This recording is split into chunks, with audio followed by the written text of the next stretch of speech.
Wanna know how to link your Google account to Mobile Legends? Well, no worries. In this video, I'm going to show you an easy step-by-step guide on how to do it. It's super simple, so let's get right into it. Now first up, simply open up your game, and once you're there, on the top left you can see your profile. Just simply select it and then head towards account right here. So once you're under accounts right here, you can see Google account. So if it's not linked, it should be showing tap to connect.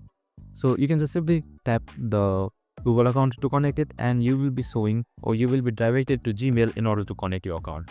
So if you already have a Google account and you want to change it, you can just simply select account center and then select disconnect third party account and then head towards your Google account right here.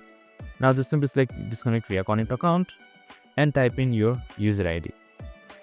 And once that is done, select OK and then check anything that you want from here. Select OK again.